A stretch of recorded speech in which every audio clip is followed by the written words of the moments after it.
Hi loves! For today's video, ayun sasagutin natin yung tanong ng karamihan na pwede ba daw ma-recover yung passphrase ng kanilang Pi browser wallet na na-create nila dati pa. So, ayan, sasagutin natin yan. Or pwede pa bang ma-recover? Paano daw ba makuha yung passphrase? Kasi madaming hindi po nakakapag-open ng kanilang Pi browser wallet kasi nga nakalimutan po nila yung password nila. And lucky for me kasi na-save ko siya sa isang FB account ko. So, na-save ko siya. So, binalikan ko siya. Nakuha ko pa rin. Pero kahit wala yung passphrase ko, mga loves, na-open ko siya through sa aking fingerprint.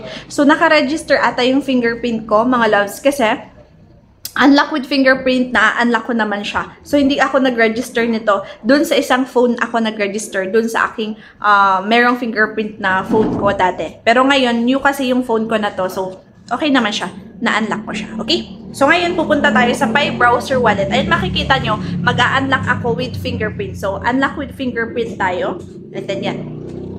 Makukuha niya. So, kahit hindi na ako maglagay ng passphrase ko, okay na. So, ngayon, balik tayo, no? Yan, para makita natin, basahin natin ang sabi ni Pi browser dito, or Pi, sabi niya, as a non-custodial wallet, your wallet passphrase is exclusively accessible only to you. Sa'yo lang yun, no? Yung passphrase mo. Recovery of passphrase is currently impossible. Currently impossible, mga loves, no? So, impossible siya as of now, no? Hindi na natin ma-recover po yung ating passphrase. And sabi niya dito, lost your passphrase. Ayan, sinabi sa baba na pwede kang mag-create ng new wallet mo. So, pwede pa rin kayo mag-create ng new wallet niyo, pero may pero siya. But all your Pi in your previous wallet will be inaccessible. Tama ba? Yes, inaccessible, mga loves. So, hindi nyo na makukuha yung naminas ninyo na Pi coins ninyo galing dun sa isang wallet ninyo na nawala. So, yun. So, sayang, mga loves, sa mga nagminas ng marami. Sayang yung mininas ninyo if na pumasok na siya sa dating wallet ninyo. So, ganun talaga ang buhay. So, ang gagawin ninyo, mag-create na lang kayo ng new wallet ninyo.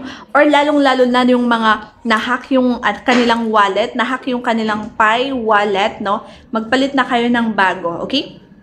At least kapag nakapalit kayo ng bago, iba na po yung passphrase niya. So, hindi na siya mahahack. Ngayon, guys, magiging talamak na naman yung magiging hack or scam sa Pi network. Kasi, syempre, may value na siya. Ayan, target na po yung mga Pi coins ninyo. Kaya, once na merong magsasend sa inyo, nasasabihin niya na, i-click mo to sa email mo para ma-unlock mo yung passphrase mo or para ma-unlock mo yung Pi coins mo na naka-lock up. Huwag kayong maniniwala sa ganun, loves, okay? So, si Pi lang po yung makakagawa nun. Si Pi network lang. So, pag may nag-send ng link sa inyo, wag nyo po siyang i-click or isa-send yung any information sa inyo about sa Pi network, yung email na ginamit nyo sa Pi network, yung number na ginamit nyo sa Pi network, yung Facebook na ginamit nyo sa Pi network, mga loves.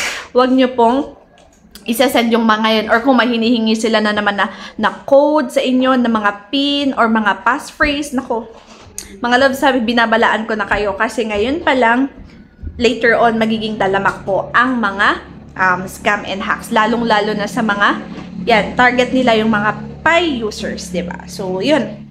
So, mga loves, no, nasagot natin, hindi na po natin pwede ma-recover yung mga passphrase ninyo. At saka yung mga Pi coins, hindi nyo na po sila makukuha. Okay? So, yun lang. So, sayang, pero at least, pwede pa rin kayong magminas. Lalo na yung mga yung mainnet nila is nag-green, ganito siya. Yung mainnet checklist nyo, mga loves, is green, nag-green hanggang 1 to 9. So, gawa na lang kayo ng, new wallet ninyo. Sayang naman. Yan, di ba?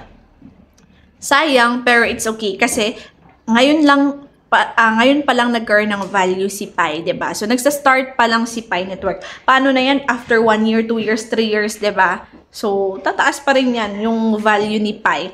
Tataas, bababa, tataas, bababa. Sa crypto, mga loves, no? Ayan.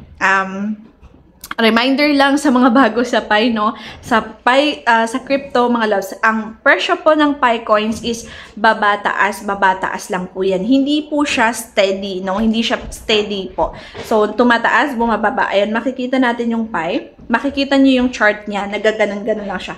Okay? So, asahan nyo na bababa, asahan nyo na babagsak, asahan nyo na tataas po yung price ng Pi. Pero, para hindi masakit po sa isipan natin, ang gagawin natin is mag-balance lang po tayo. So, tataas, bababa. Ang mindset natin, wag po tayong sobrang umasa sa magwa $100 siya agad-agad, magwa $1,000 agad-agad ang isang pie. Hindi po siya ganun, no? So, mag-antay na lang tayo. Antayin na lang natin. Pero pag may nagsasabi sa inyo na mag $2,000, mag $100,000 ang pie coins, hayaan nyo lang silang sabihin yon. Pero sa inyo, guys, ang mindset natin, hayaan na natin. Mag-base na lang tayo dito sa crypto wallet, okay?